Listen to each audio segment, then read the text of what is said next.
अस्सलाम वालेकुम। जैसे आप लोगों को पता है कि हमारी 9th class unit number 8 thermal properties of matter का आज का हमारा जो टॉपिक है वो है थर्मल एक्सपेंशन। जब हम किसी सॉलिड मटेरियल की या किसी भी किस्म की मटेरियल को हीट देते हैं और हीट देने के साथ उसकी जो वॉल्यूम हो या एरिया हो वो एक्सपेंड हो जाए, इसकी जो एक्सपेंशन है, इस एक्सपेंशन को हम कहते हैं थर्मल एक्सपेंशन। कोई भी मटेरियल हो, चाहे वो सॉलिड हो, लिक्विड हो या गैस हो, किसी भी किस्म की मटेरियल हो, जब आप उसको हीट प्रोवाइड करते हैं और हीट प्रोवाइड करने के साथ उसकी वॉल्यूम या एरिया में या लेंथ में किसी भी किस्म की चेंज आती है, इस चेंज को हम कहते हैं थर्मल एक्सपेंशन।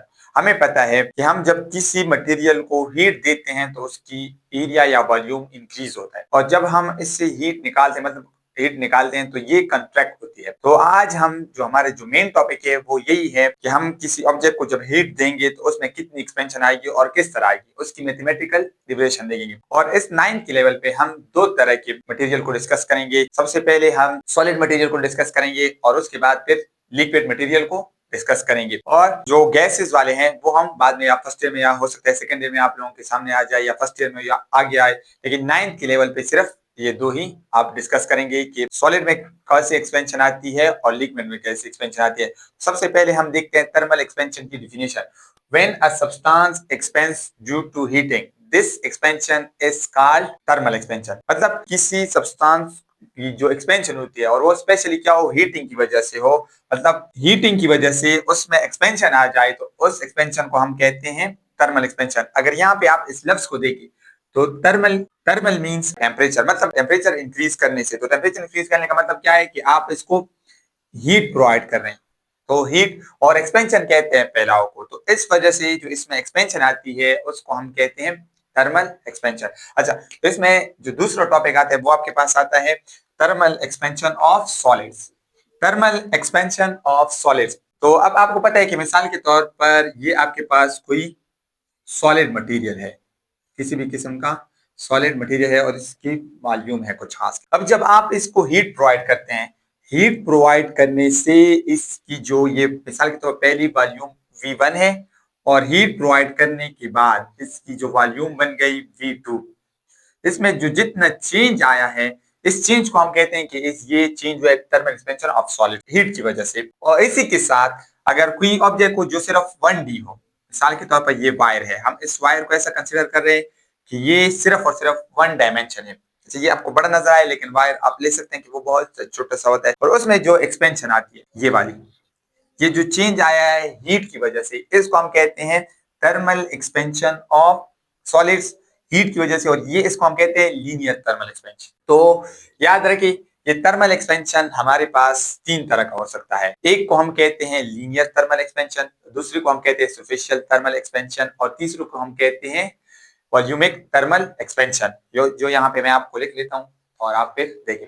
हमें पता है कि जब हम किसी भी सॉलिड मटेरियल को हीट देते हैं तो उसमें एक्सपेंशन जरूर आएगी। हमारे पास जो एक्सपेंशन है वो तीन किस्म की है। लीनियर थर्मल एक्सपेंशन, लीनियर आप जानते हैं हम स्ट्रेट लाइन को कहते हैं। मतलब अगर मिसाल के तौर पर ये एक वायर है और इसको आप हीट प्रोवाइड करें और हीट प्रोवाइड करने के बाद इसमें थोड़ी सी एक्सपेंशन आ जाए, तो इसको हम कहते हैं लीनियर थर्मल एक्सपेंशन, क्योंकि ये सिर्फ और सिर्फ 1D में आई है और एक स्ट्रेट लाइन में एक्सपेंशन आई है। दूसरा सुपरफिशियल थर्मल एक्सपेंशन, इसको हम कहते हैं एरिया, एरियल थर्मल एक्सपेंशन भी कहा जाता है, जो एक्सपेंशन आ जाए एरिया में। मिसाल के तौर पर के पास कोई ऐसा ऑब्जेक्ट है जिसकी लेंथ है और वेट है, और आप इसको हीट प्रोवाइड करें और हीट प्रोवाइड करने के साथ इसकी लेंथ भी चेंज हो और इसकी विड्थ भी चेंज हो, तो इसको हम कहते हैं सुपरफिशियल थर्मल एक्सपेंशन। अच्छा, तीसरी चीज आती है आपके पास वॉल्यूमिक थर्मल एक्सपेंशन। मिसाल के तौर पर आपके पास कोई ऑब्जेक्ट है, उसका कोई स्पेसिफिक वॉल्यूम है जिसको हम रिप्रेजेंट करते हैं V से, और जब आप इसको हीट प्रोवाइड करें और हीट प्रोवाइड करने के बाद इसकी वॉल्यूम चेंज हो जाए, तो इसको हम कहते हैं वॉल्यूमिक थर्मल एक्सपेंशन। अब हमारे कोर्स में ये और ये इंक्लूड है, मतलब लीनियर थर्मल एक्सपेंशन और वॉल्यूमिक थर्मल एक्सपेंशन इंक्लूड है, और इसकी मैथमेटिकल स्टेटमेंट भी मौजूद है। तो आज हम लीनियर थर्मल एक्सपेंशन को पढ़ेंगे और वॉल्यूमिक थर्मल एक्सपेंशन आगे वीडियो में हम पढ़ेंगे। आज हम डिफाइन करते हैं कि लीनियर थर्मल एक्सपेंशन किसे कहते हैं। तो टॉपिक है लीनियर थर्मल एक्सपेंशन। मतलब हमें पता है कि जब आपके पास सॉलिड मटेरियल्स हो और उनको हम हीट प्रोवाइड करते हैं तो उसमें चेंज आती है। जरूरी बात है कि ये चेंज आएगी, और वो चेंज किस वजह से आती है, क्योंकि हमें पता है कि ये जो सॉलिड मटेरियल्स हैं ये मॉलिक्यूल से बने होते हैं, मॉलिक्यूल से बने होते हैं। और जब आप यहाँ से हीट प्रोवाइड करते हैं तो इस मॉलिक्यूल्स की मोशन इंक्रीज होती है। मॉलिक्यूल कैसे मोशन करते हैं? वाइब्रेशनल मोशन करते हैं। तो ये मोशन इंक्रीज होगी, तो इंक्रीज होने की वजह से इस बॉडी का क्या होगा?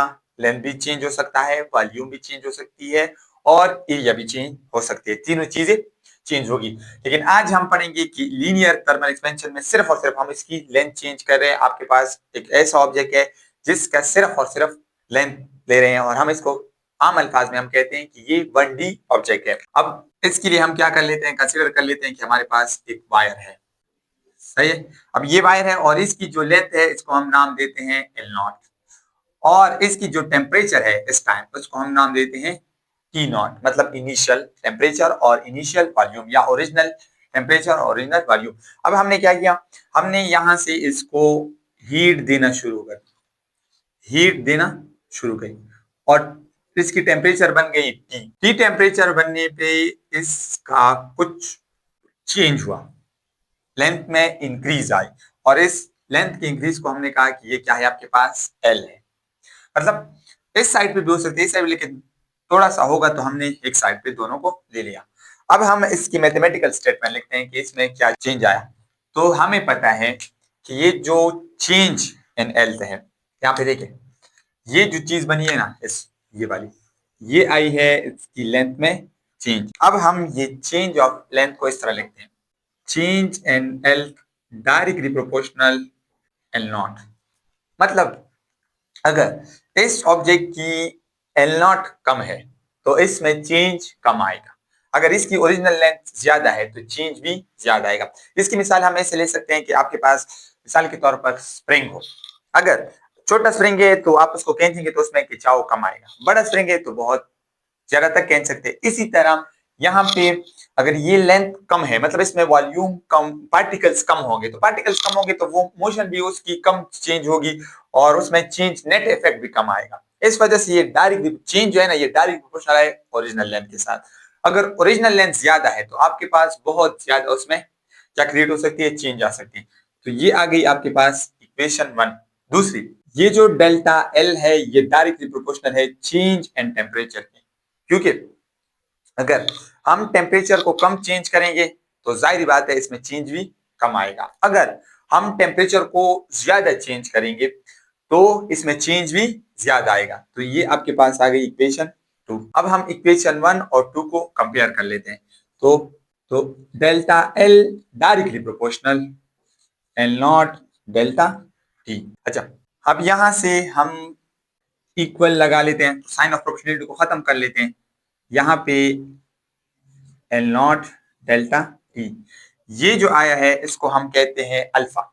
ये चीज आपके पास कहलाता है अल्फा, और ये साइन ऑफ प्रोपोर्शनलिटी है, और ये मटेरियल टू मटेरियल डिपेंड करती है। ये आपके पास जो इक्वेशन आई है ये आपको बताती है कि आपके ऑब्जेक्ट में कितना चेंज आएगा। मतलब अगर आपको अल्फा गिवन हो मटेरियल की, साथ में आपके पास ओरिजिनल लेंथ गिवन हो और चेंज एंड टेम्परेचर गिवन हो, तो ये आपको बताएगा कि आपकी ऑब्जेक्ट में चेंज कितना आया है। अब आपने वो चेंज मालूम करने की कितनी चेंज है, तो हमें पता है कि ये जो चेंज है ये हमेशा बराबर होगा लेंथ एंड टेम्परेचर, मतलब जो इसकी टेम्परेचर पे जो लेंथ बनी है वो minus L not alpha L naught delta T. अच्छा, अगर ये हम length and temperature L T ले ले, और ये वाला जो है ना ये डेल्टा एल ले ले, ये फार्मूला आपको, ये वाला फार्मूला आपको ये चेंज बताएगी यहाँ की।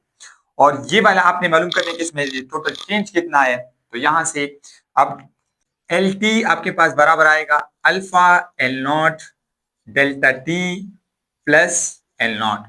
तो L T length and temperature T, ये आपके पास बराबर होगा, अगर हम यहाँ से एल नॉट को कॉमन ले ले तो 1 प्लस अल्फा डेल्टा टी।